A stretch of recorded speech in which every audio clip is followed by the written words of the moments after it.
I go back a lot to like social media because I feel like it's that image, right? Mm-hmm. It's, oh, well, okay, well, I have to go every day at 5 a.m. I have to fit this mold, this story I've created for myself, this narrative I've created for myself. Well, hello. Thank you guys for tuning in today. I have such a treat for you.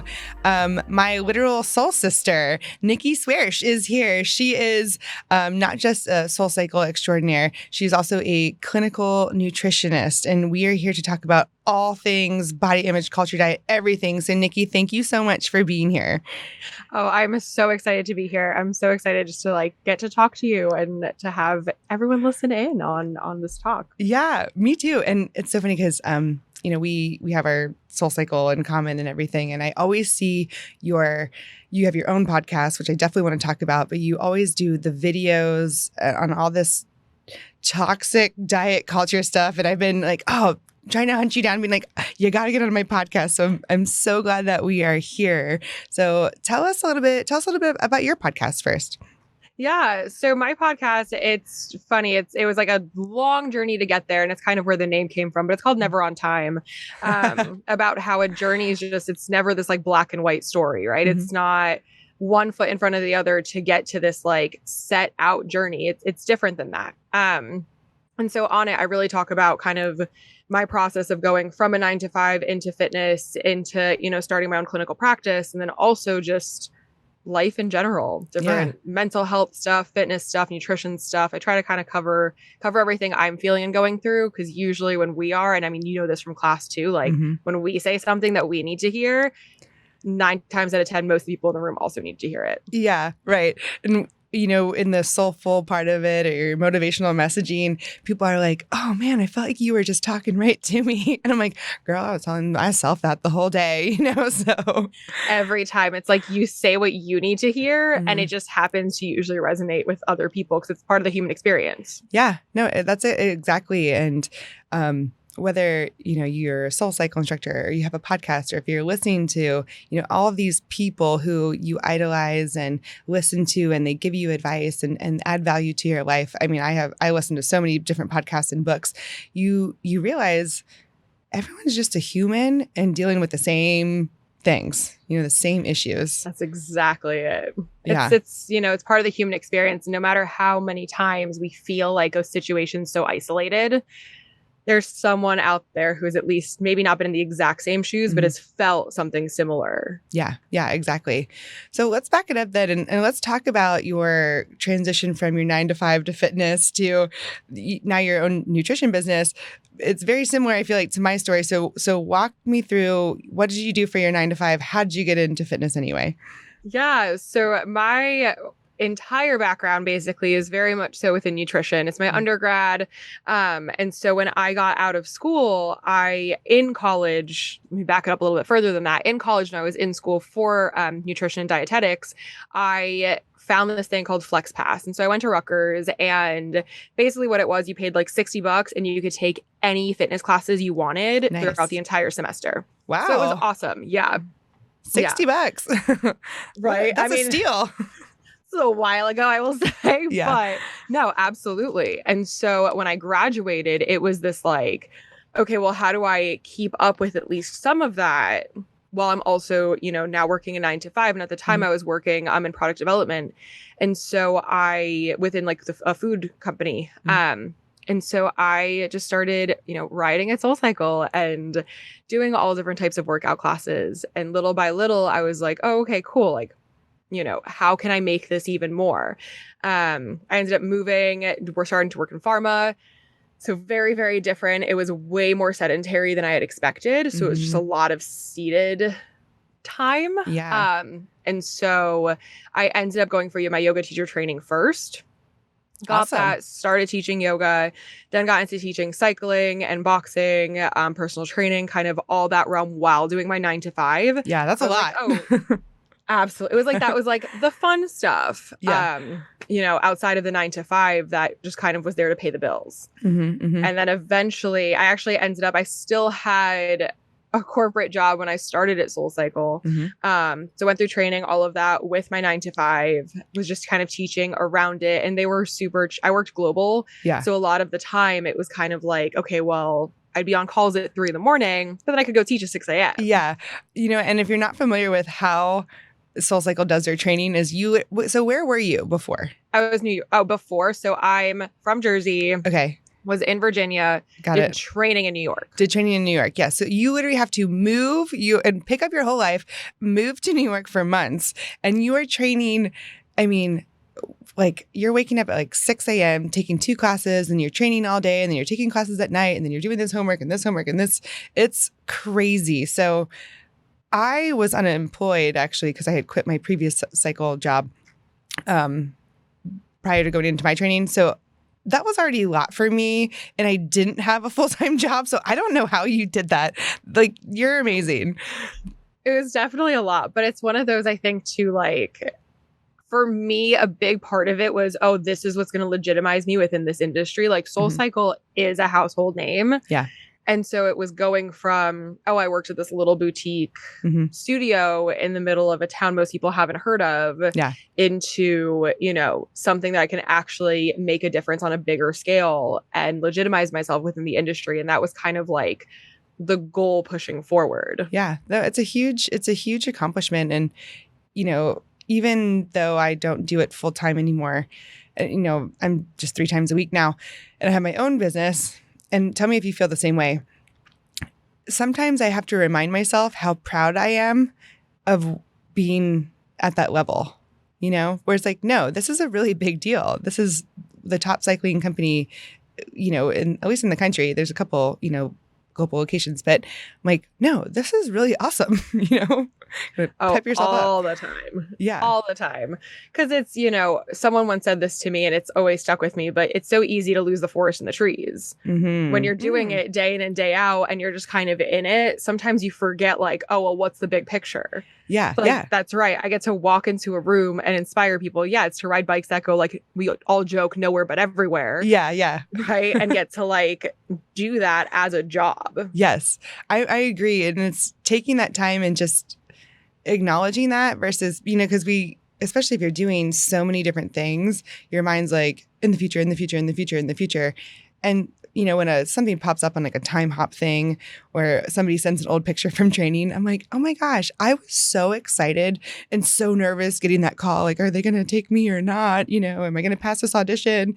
And it's like those little things where you're like, no, this is awesome. I love getting to work out for fun and for a living, and like you said, inspire people. And I think that's, now as you transition into a nutrition coach. So talk to me about that transition of, you kind of go from coaching people on a bike to getting to know them very well, at least in, the culture of SoulCycle.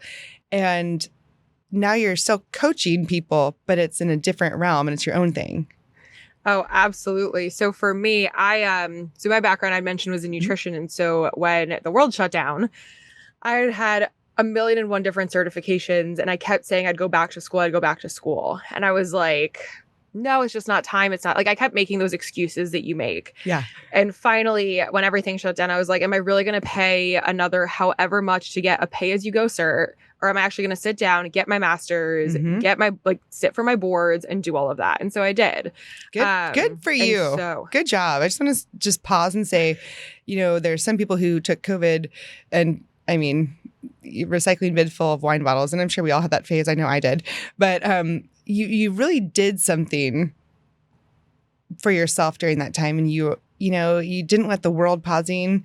You took that as a sign to say, no, I'm going to move. I'm going to do something. So kudos again to you for doing that. Thanks. It was definitely one of those things. So for reference, like, I went back for my master's. It's another, never on time type thing. Yeah. But I went back for my master's 8 years after graduating my undergrad.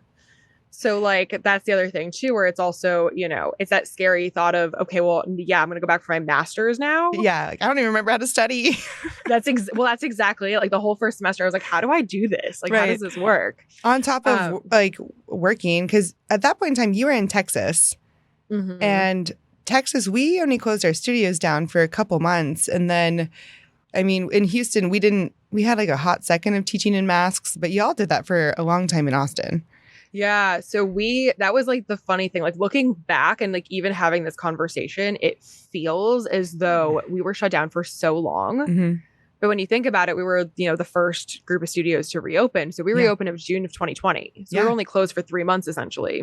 Right. But I remember that too. It was like, oh my gosh, what am I going to do? This is taking forever, and then looking back, you're like, whoa, it was only 2 months. Like that was really quick to go back. Especially now being in Jersey. Yeah. Hearing so I relocated. And so listening to other instructors and the studio staff talk about their journey of being like, oh, well, it's only been a short period of time versus for us, it's like, we reopened like 3 months in. Like, we had the plague doctor looking stuff that the front desk had to wear to take temperatures. Yes. And there's so much plexiglass, I'm just going to call that the plexiglass plague, where there was just so much plastic everywhere. I feel like the earth is going to see some serious damage from all this in another couple of years. But yeah, it was just really strange. And, I taught in Austin and taught in a mask, and it was just the worst. I just don't know how you all did that that was a long time. It was on and off. It was one of those every time, because Austin, within Texas, we know Texas does what Texas wants. Yes. We do our own thing down here. Truly. Truth. And then in Austin, I feel like because it is keep Austin weird. It's that slightly different sliver. Mm-hmm. And so people, I feel like, were really trying to adhere to the mask policy for longer and all of those things. But it just, in Texas, they were like, well, you can't require them. Mm-hmm. Yeah. And so every time something shifted, it'd be like, well, let's wear them for a week just to see what happens. And then we can take them off if we need to. Right. It was you may walk to your bike and take it off once you're on your bike sitting 2 feet away from somebody, but you can't walk 4 feet away from somebody in the hallway without the mask. There was a lot of confusion around that, but I digress. Anyway, so you're back in Jersey, you're teaching there. You got this is before you moved back to Jersey, right? Yeah. So I had moved back this past June. Mm-hmm. Yeah. And so then I graduated from my master's in August, but I started, I started my business in February of 2021. Mm-hmm. Mm-hmm. Awesome. So what was that process like, while you're still teaching? I think that's where we kind of got off on that tangent. Yeah. You're still teaching, you're going to school, you're starting your business. That's a lot going on. Yeah. Oh, to top it off, I was still doing my 9 to 5 at the time. Wow. Girl, did you sleep? Barely. Yeah. It was a time, but it was one of those every time. And that's really where that don't lose the forest in the trees kind of mentality really popped in, because it was if I get too hung up on one thing that I'm doing, everything's going to fall to pieces. Totally not how I would recommend anyone ever do that. Right. Don't wait for the next pandemic to start your, phase of life that you really are passionate about. And also close one door before you start to open the next one. Yeah. There was a point where I was my therapist was can you please just not start anything new before the next time we meet? Yeah. Do you know your Enneagram type? I used to. I honestly can't remember it at this point. I'm hearing a lot of 7 vibes where it's I kind of struggle with closing doors before I open new ones, because what if I don't like this one? Because I might go back, cutting strings off. I'm no, let's just let this dangle and fray. I might go back. It's no, move on to the next phase. Right. It's part of that, and part of that and this is something I'm sure you 100% understand too, where it's taking the leap into something that's maybe not the most standard or typical career is so scary, especially when everyone in your life is oh, but you're working, and because at the time I was working in pharmaceuticals, and they're you're in pharmaceutical research. It is a pandemic. Why would you leave that? Right. Exactly. It's this other thing. Right. Where there's no stability. Right. And I'm using giant air quotes here. And don't mind me while I drink my boxed SoulCycle water here. I'm sure you recognize it. Let me just... So on brand. Boxed water. You can just sponsor me right here. But, it's the stability thing of why would you start your own thing? And you're hello, half the world just got laid off, in this pandemic. I think I have more stability over here than over here. It's this whole new shift, Well, and that aspect of control, right? So often the biggest thing I think during the pandemic people realized too was we don't have control over anything. The way that we respond to things is that's about it. Yeah. Yeah. And so being 1,000%. able to have the control of, well, this is my own business and I can show up for it the way that I want to. I can push for it the way that I want to. I can build and create the way that I want to. I feel like that just makes such a difference. Yeah. And so it was that time that was almost so freeing where it was like, and for me, it was just that like, okay, well, I have this SoulCycle piece. And for me, the timeline of things is always just wild. So I ended up quitting my 9-to-5 in June of 2021. And then, fast forward a few months and one of our locations in Austin shut down. Yes, exactly. Girl, I know that story all too well. Yep. Yeah, it was just, there's been a lot of big changes within the one industry of fitness. And then two, especially in the, Equinox funnel of SoulCycle. And the boutique realm in general. I feel like it's fair to just, even just the boutique realm. I think people started learning how to do things on their own. And that's, that's a big piece of where it's so interesting because I do have that multifaceted side of like personal training and the virtual side and the nutrition piece, where people really did start to learn, okay, well, these are the things I need to prioritize. But because they didn't have access, it's how do I prioritize this stuff at home? Yeah. And now everything's virtual. Honestly, that's the one good thing. And actually, there were a couple good things, at least for me personally, that came out of COVID. But virtualness ability is amazing. Like even us having this podcast right now, like I love this. And I think maybe 3 years ago, it'd been really weird, like now it's like, yeah, let's just hop on a Zoom. Like, I don't care where you live, whatever. And I love that. But I think people started paying attention to things. And, because we didn't know how long it was going to be, I think people did go a little crazy at first, right? And then here's the thing is we're transitioning back into real life, quote unquote, normal life. And it's like, oh, well, now my nutrition's like way off. Now my workout routine is way off. So what was your experience like when you see people coming out of this pandemic? Like what was going on? And so I actually have like an even more in-depth view of that. So I specialize within mental health, a lot within the nutrition realm. So I do a lot of sports, I do a lot of mental health, a lot of gut, a lot of hormonal stuff. And within that realm, it has just been wild to see because there's two kind of buckets. Some people became so much more intuitive and started listening and being like, wait, this doesn't feel right. This doesn't feel normal. And others on the other turn, because of the fact like they couldn't really go anywhere and, figure stuff out, they were just like, oh no, this has been going on for like 2 years. So I get a lot of that where people are like, going through, they'll set up a time with me and they'll be like, I'm just looking to, get myself back into where I was, into, losing some weight, feeling better about myself, whatever else. And so we sit down for the intake and I find where they have so many symptoms that started, they're like, oh, well, 2 years ago. They're like, oh, no, that's normal. It's been happening for the last 2 years because they just normalized it. And so it's kind of both sides of it where some people they've taken on this new identity of this is just who I am, but I don't necessarily want to be it, And a lot of people who didn't realize, oh, well, this, bloating or heartburn or, I have one client who tells me every time when she eats, her stomach hurts. And when she told me, I was like, well, that shouldn't happen. Like you shouldn't every single time normal. You eat food. Exactly. And it just turns into this, like, you're basically by yourself and you're like, no, that's just how it's been for like a while. Yeah. Like, hold on. I think go back. What? I know like a personal one for me is, am I hungry or am I bored? So like when you don't have anything to do for years, or at the very minimum months, it's like, oh, I guess I'll just like eat this and you get out of the routine. And I think a lot of people, even just mental health awareness wise, really do well with routine. And if you mess that up, it's like, now I feel like a different person and I don't know how to navigate this.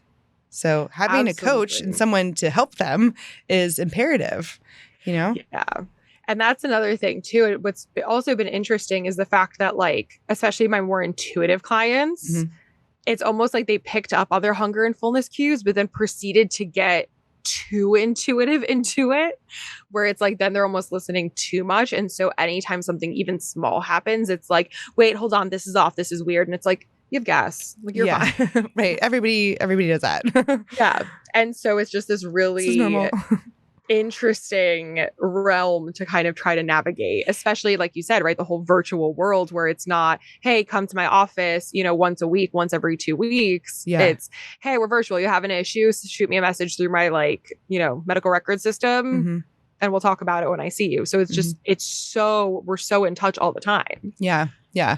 That's very interesting to see and learning how to navigate, well, which end of the spectrum are you on and what does it come back to?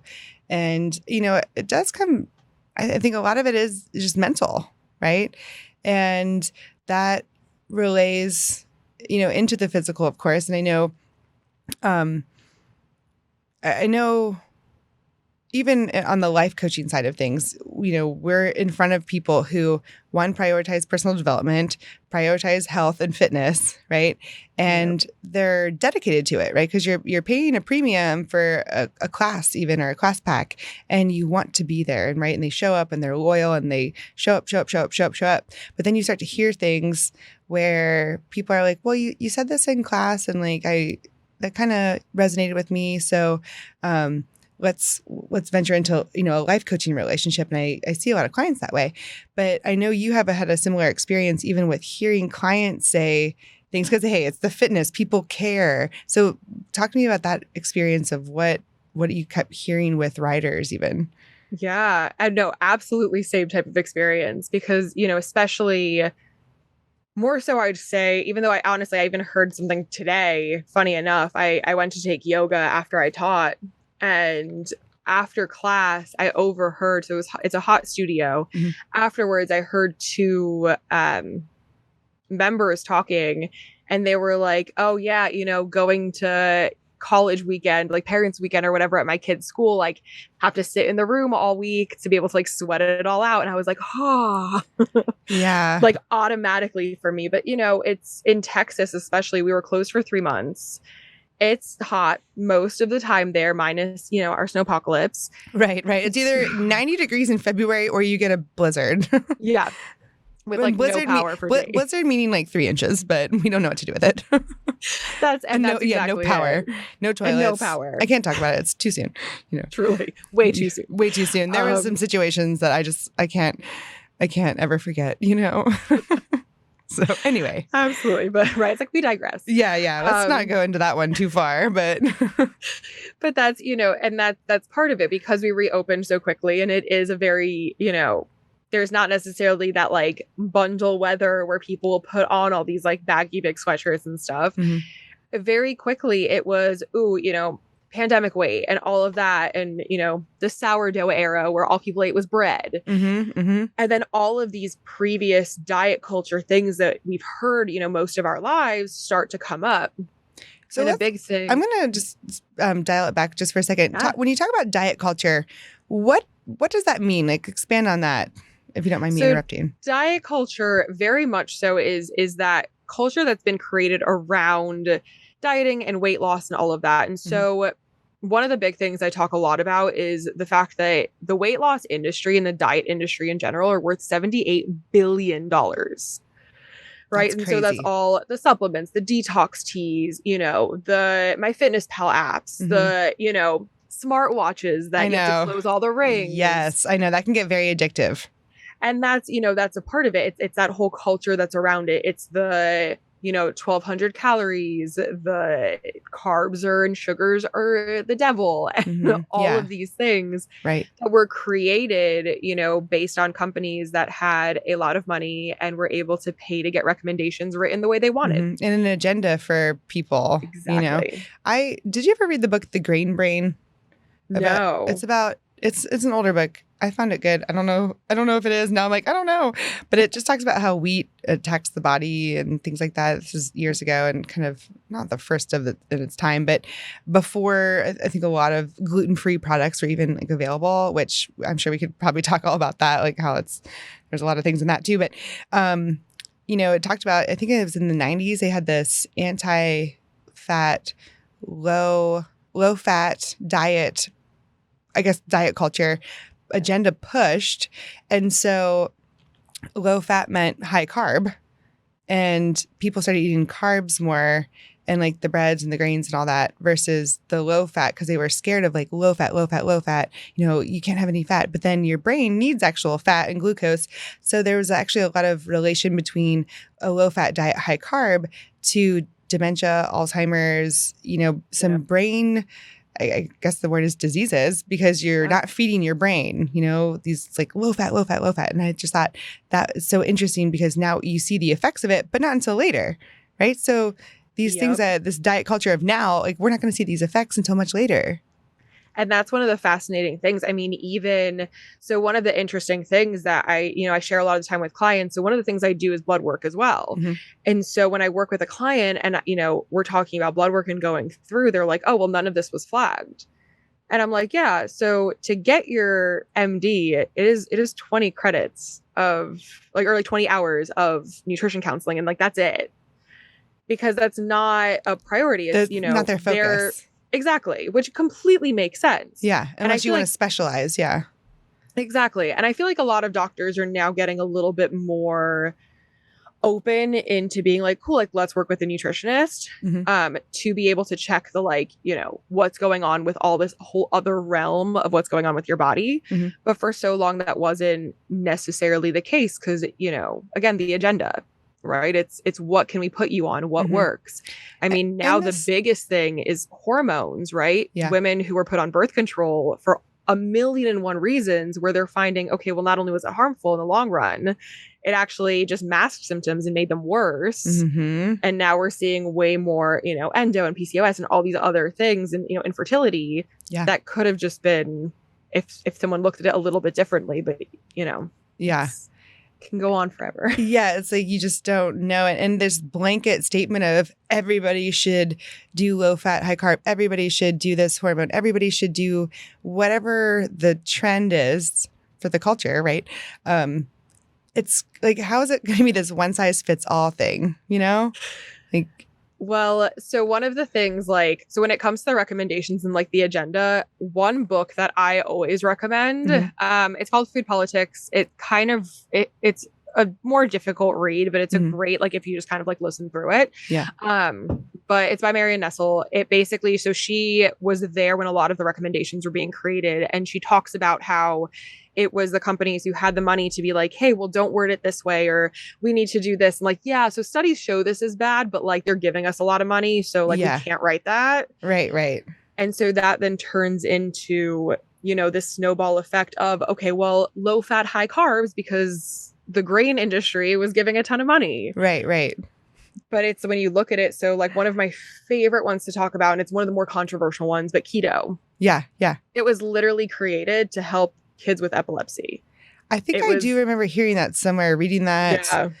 It was never meant to be, especially long term. And it's shown, like, based off of, you know, peer reviewed research that long term, it's actually more detrimental than it is helpful. Yeah. That's a lot of dairy or no dairy.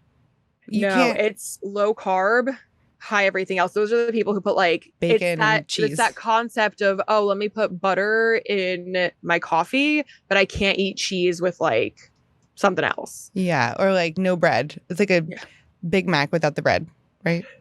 Essentially. So yes, exactly. So it's like, let me do all these things, but like I will not eat bread and carbs when it's like glucose is the main source of energy for our bodies. Yeah. Huh. Okay. Well, so do you think that that's a diet culture now where it's like up on this swing where they're like, oh, keto? And why do you think people go into like one of these trends like keto or something else? Like this big, you know, gluten-free was big for a while and I think it still is. But, you know, is it these fast fixes or what do you think? That's honestly my biggest thought with it. A lot of people, one, don't really, I don't want to say don't know better. That's not necessarily the way I want to word it. But a lot of people, you know, especially with social media, there's influencers everywhere pushing every which thing. I mean, the amount of detox things I see, and I'm just like, but then you also have to agree or relate it back to, it's the same thing as like a big company with an agenda. This person is getting paid to say they might not even do it themselves, or maybe they tried it and it didn't even work, but oh my gosh, they've already paid me, thousands of dollars to say, hey, try this detox, It's like, and that's the thing. And then people, and so it's right. Big companies then in turn pay these people who are behind, a screen, a social media profile, because that's now the new way to push an agenda. Right. Because people see that and they want to be that. They want to live that life. They want to do all those things. And so I feel like a lot of the time it's one, a quick, easy fix. And two, I think people just, they want to figure out what it is that they need in a more instant gratification sense, with it being like a one hat fits all. Yeah. And I think a lot of the time people kind of get trapped in this, oh, well, if this works for that person, they said it's because they had bloating and I have bloating. And so like, let me try this. Yeah. When it's like their issues can be so different. And in turn, they tried something that, so many times, I mean, on my like intake, I have, what diets have you tried? Yeah. 9 times out of 10, I get like 15 listed. Right. And so when someone comes to you, it's a very individualized approach, right? Because every body is different. And so there can't be this massive blanket statement that like this fix all, quick fix once and for all, just try this and it's going to work for you. It's like, you have no idea how you're going to feel when you even try this, right? This might not be for you. But that's why, again, having a coach and someone who's there with you an outside set of eyes can monitor things and also keep you accountable to things. And hey, like, let's try this, let's tweak this, et cetera, et cetera. But that's absolutely it. And like, I practice something called medical nutrition therapy. So MNT. And so that's the other thing too.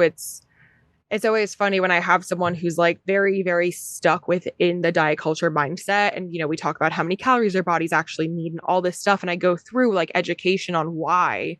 And they're like, I hear you, but like the thought of eating over 1,200 calories is just difficult. Right. And so you start seeing this kind of continue to go on.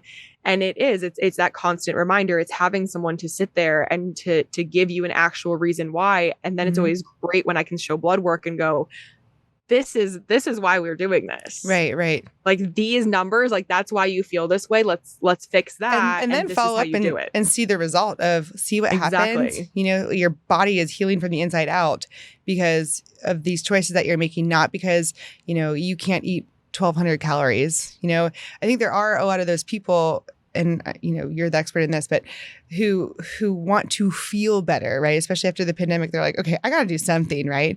But there's also this, and maybe it's one and the same or totally separate, and maybe both, but this body image too, right?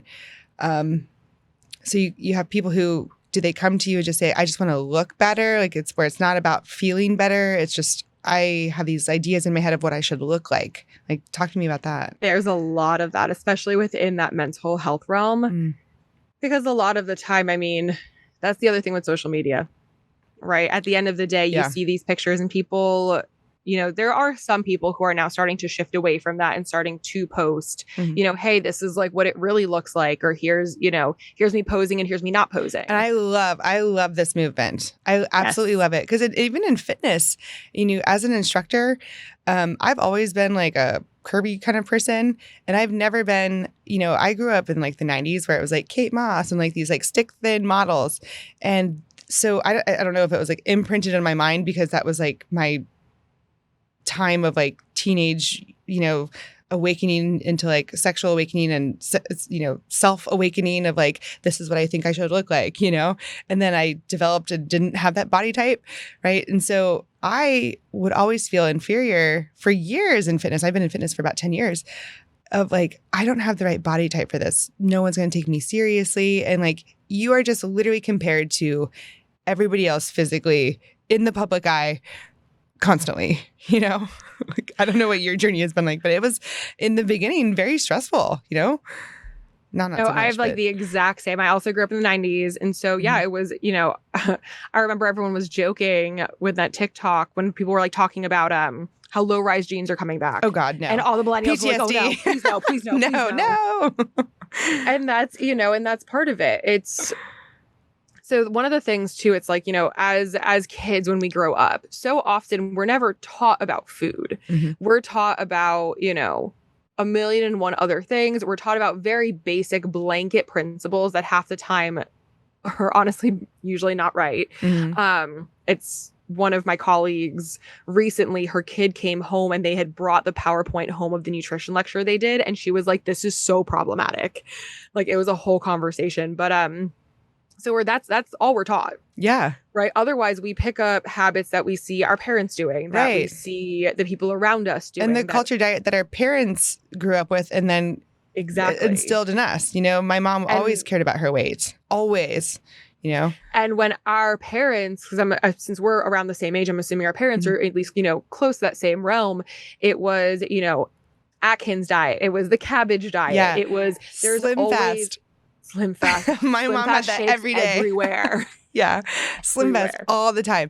And even my dad, which I love my dad, and this is like totally just not okay now, but and this is also before curvy bodies were like back in style. He would always say that me and my sisters, we had J-Lo booties, and like back then that was meant to be like a bad thing. But like, here's another thing.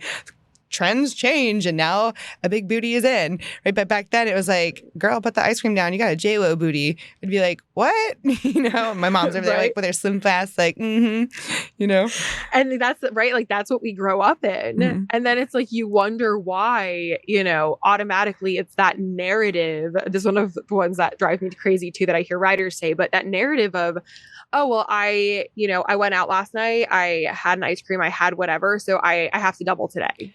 Or like, I have to do whatever to work that off. Right. Work this off. Where this is literally a punishment for you and not, or like a reward, right? Or if I do this, then I can eat ice cream later or something like that. Exactly. Instead of it being like, hey, this is how I want to move my body and this is what feels good for me. Right. This is my decision. This is my choice. Yep. This is what I'm choosing for myself in this moment because I want to do this. Right. Yeah. Although I will say too, off of kind of the like thinner bodies, because I had the same thing. I mean, I'm also, I'm curvier. And I have a more athletic build. And so I remember where I taught cycle before Soul, it was very much so like everyone was, stick thin. And I was absolutely an outlier. And I remember very, very vividly one writer coming up to me afterwards and being like, I come to your class because you look real. Like, I can relate to you. And from that moment too, it was the way that I feel like I showed up in classes was very different. Like before, you'd keep the lights a little bit lower if you were feeling a certain way, or, if I was in a certain stage of my cycle where I was like, okay, I feel a little, a little self-conscious right now. Yeah. That's when I was like, no, like it's someone else will see it and it'll inspire them to then feel a little bit differently towards themselves. And it's not, it's not going to cure everything. To have someone go, oh, and I mean, representation, have someone go, oh, okay, she has slightly of a bigger body or, more athletic or whatever else. She has, bigger legs, has hips, has a J-Lo booty. Yeah. And which is a good thing. So J-Lo's listening. Absolutely. J-Lo, we love your booty. I'm sure she's listening right now. I'm sure she tunes in every week. Yes, right. She writes in, all those reviews are from J-Lo. So absolutely. But no, that's so true. And I mean, I will, and I fully am open about this. I used to Photoshop pictures. I probably stopped, I don't know, 3-4 years ago. But I used to, if you had the little chunk under your sports bra on your back, that thing, or the hips, or even like your face, your arms, like literally you can do everything, right? And I used to be that person who I was like, people aren't going to take me seriously if I don't look the part, right? And this is when I'm teaching 10 classes a week, 20 classes a week, whatever it might be, because I taught another modality as well.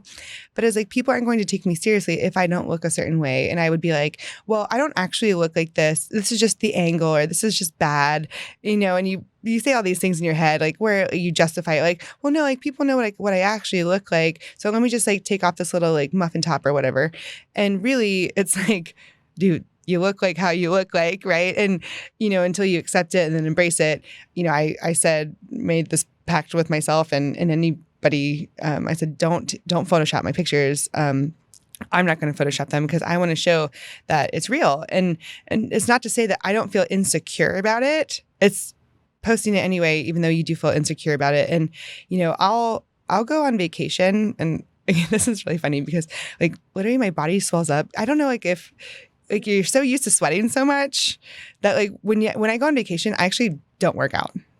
Like very rare do I work out. And every time I go, my body literally like swells up with like water and like, probably like all the things, right? My vacation food and all that. And I come back and I'm like just bloated and puffy and all these things. And, or, even like my weight gains, the fluctuation. Yeah. Fluctuation. Where I decided, I used to come back from vacations and say, oh, well, I'm going to wear a shirt today in class, because I normally just wear like the set and it's just like a sports bra and pants. And I would be like, well, I'm feeling like a little bloated and like a little puffy and a little, overweight. So I'm going to wear a shirt. And I realized, what message is that sending? Because it's like, oh, I can only wear what I want to wear, which is normally, just like a sports bra and pants. If I look a certain way, I'm like, no, that's sending a terrible message, where it's like, I'm trying to cover up and I'm like ashamed of this. But it's like, no, like you gotta, it's these little things that you have to catch and to overcome them, And that's the other thing too. I feel like a lot of people will always ask, well, how do you feel? How do you eat? And it's very much so. I mean, we talked about everybody being so different, but for what we do too, I mean, when you're teaching 10 plus times a week in multiple different modalities, and then on top of that, trying to get your own workouts in and finding ways to cross train yourself, and then still trying to playlist and have relationships with people and get enough sleep and all of these additional elements and drink enough water and refuel. Yeah. When you stop moving, your body's also like, hi, I need that safety. Like it doesn't know the next time you're going to jump right back into it. So it also starts hoarding onto everything to go, ooh, let me prepare for when we go again. And so I feel like it's also like being open about that and being like, hey, we do what we do, our bodies, like what we put our bodies through it's a lot. is very different than what, someone who just rides a few times a week is going to do or who does something different. Right. Or even the way their body processes everything and, going back to hormones and levels of everything, like everybody's so different. But, so when somebody comes in and you see not, and maybe they have I want to feel better, but like when you see someone consumed by body image, what do you say to them? So usually those conversations really just go around where it is they are and I meet them there. Sometimes I've had people who it's taken months to even do a dietary recall where it's not just, I had breakfast and like they, won't share what it is because 100% for some people that's such an uncomfortable thing. And I feel like for some people they think like, oh, well, they have to share that if they're working with a nutritionist or I have to go. No, absolutely not. Like there's people who I literally meet with and we talk about habits, we talk about timing, we talk about, education instead. So it's, hey, let me just like, let's just talk about, electrolytes today. You've been working out a lot. Cool. Like, let me educate you on like what that actually means, what that looks like. And like, let's just make sure you have enough electrolytes for the next week. Yeah. Start little. Start little. Exactly. It doesn't have to be this big, like, boom, my life has changed 180%. It's, restriction now, it's like baby steps, just like everything else. That's the thing. It's sustainable steps. Because at the same time, if, there's a huge 180 shift, odds are in a year that shift's not going to stick.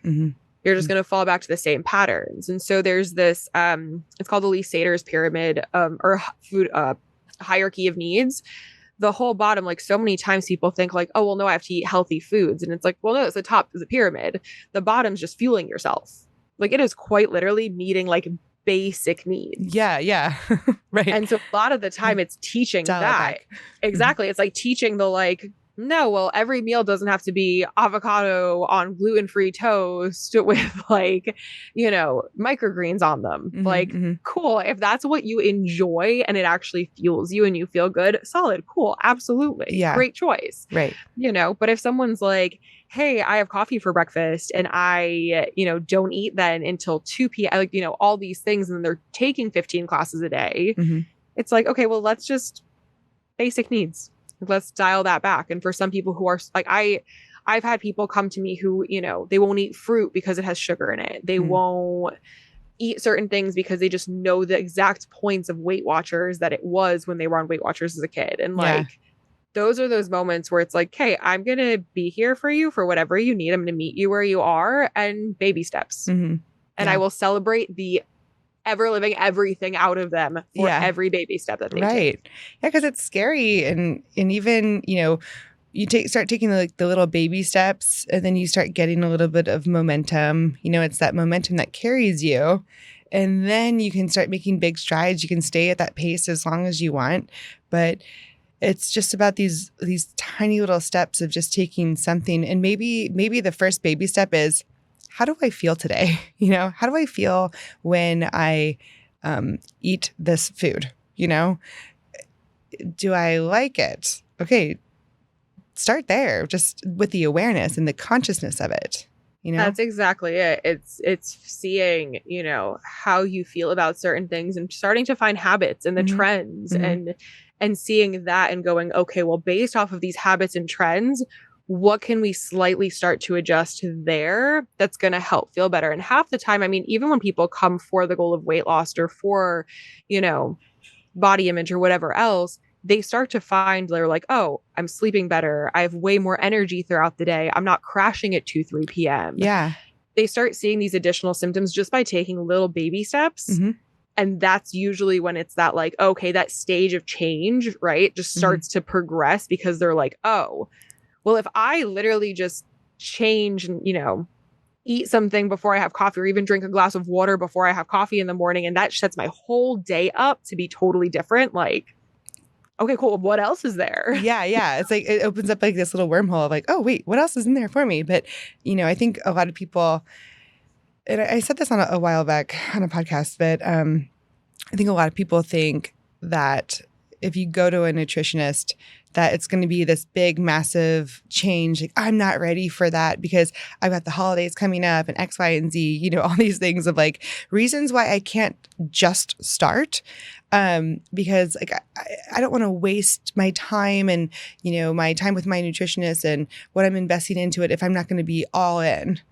But it's like, if you wait for the right time for you to, you know, be all in and completely change your life, that you think it's going to happen in one day, like, that's never going to happen. There's literally never a right time. There's never a right time.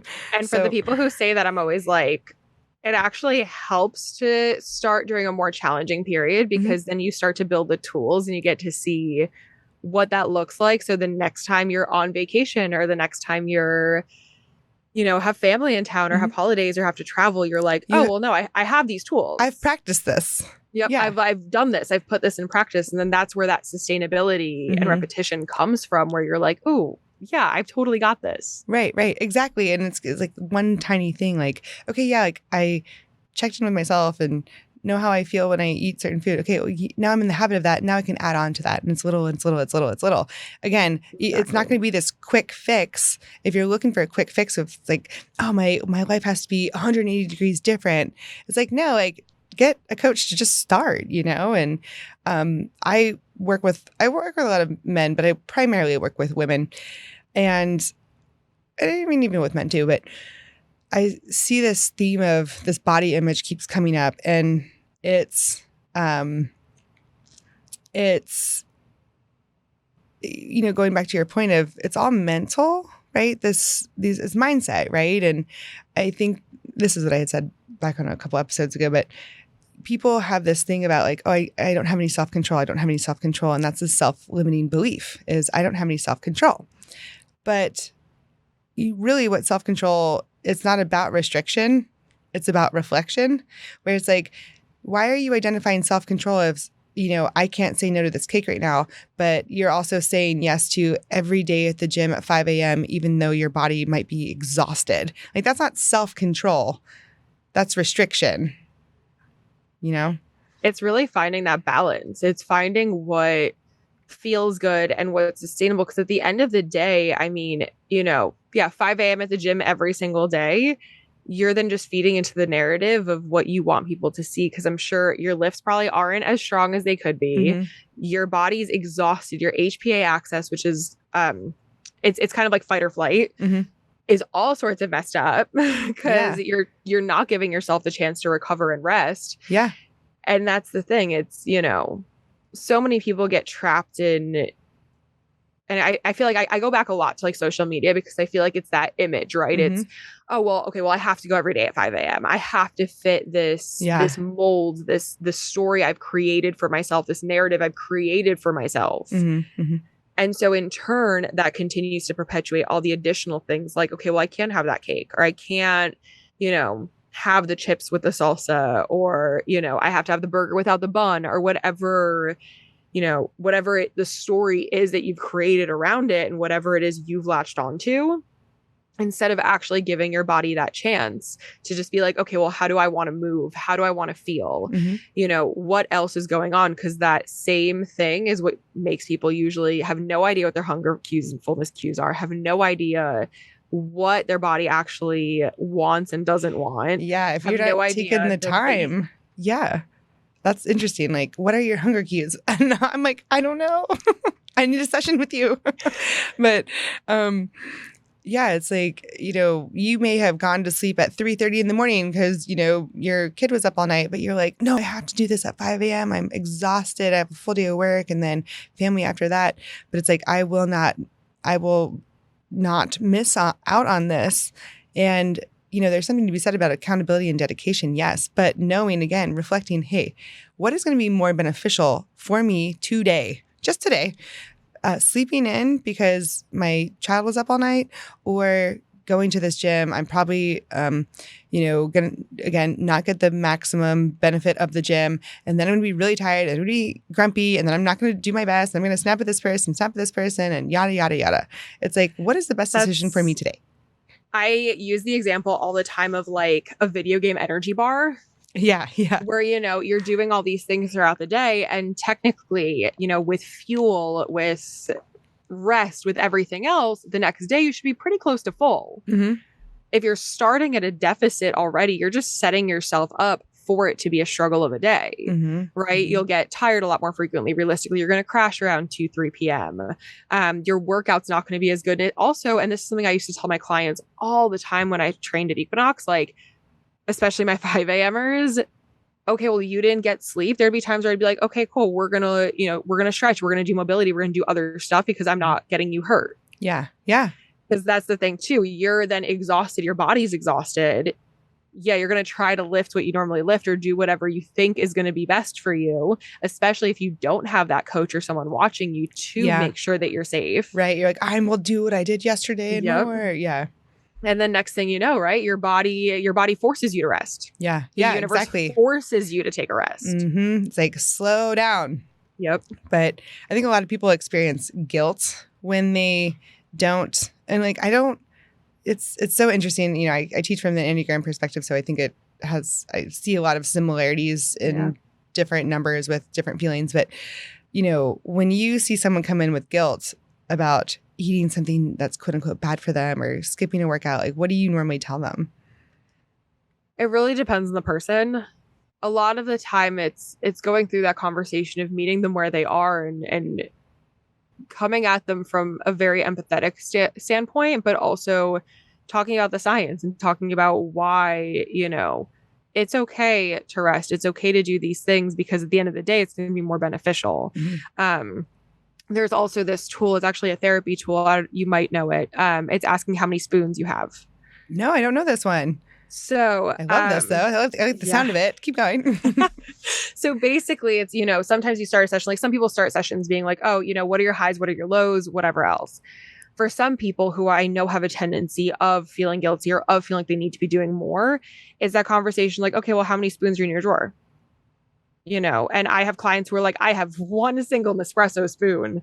And so when we go through, okay, well, this is all the stuff that we need to do. Mm-hmm. How many spoons is that going to take? Okay, well, if you have one Nespresso spoon, but going and doing that 5 a.m. workout or whatever else is going to take 12 spoons. Yeah. So how do you expect to do that? Yeah, of course, that's never going to work, Exactly. And like so it's having that those visuals and those other types of conversations of like, or using, there's this thing when it comes to diabetes, it's called the insulin knife, to kind of teach people about like what insulin does, but using that same thing of like, okay, well, if you are not sleeping, if you're not eating enough food, if you're not drinking enough water, right? Okay, so then you have a short knife that's dull. How do you expect, with a ton of stuff to cut, like how do you expect to get that stuff done? It's going to be harder for you. You're going to be there forever, just cutting away. Exactly. So silverware is the key to this whole thing. Cutlery. Literally. Look, assess your cutlery. That's what I'm getting from this whole thing. We can kind of wrap it up with that. Assess your cutlery. But well, thank you for coming on the show today. Your knowledge is just like blew my mind, and that's just one part of it. So if people resonated with you, how can they find you? What do you offer? How can we find you? Yeah. So my Instagram's Nicky.Zen. So way easier than my last name. Yeah. Swierszcz. Well, that's like the not Polish way to say it. You can say it. So, okay. Well, so last name. So the English way I say it is Swierszcz. The Got Polish that. way is Swierszcz. Yeah. Fun fact, it means cricket. Oh my God. That's so fun. Yeah. I noticed you have a lot of tattoos. Do you have any crickets on there? I don't. You should I get don't. one, I do have a portrait of my dog. Oh, yes. Is his name Cricket? His name is Taco, actually. Oh, hey, you got to come back to Texas, Right? That's it. I actually got him before Texas. And then you move here and everyone's like, what? Yeah. Everyone was like, was that on purpose? I was like, it just worked out that way. No, it just kind of worked out. Yeah. He's a Jersey boy now, though. That's exactly it. That's so funny. But yeah, Instagram's so Nicky NICKY.ZEN. Zen, pretty easy. I'm about to open up my services a lot, but I offer one-on-one in a multitude of different ways. Best way to kind of learn more about it is just to schedule a free discovery call. Oh, nice. Even better. And so, yeah, so nice 20 minutes. We get to chat, figure out what's going on, figure out if we're a good fit. And then I kind of talk through all the different plans because there's a bunch of different ones.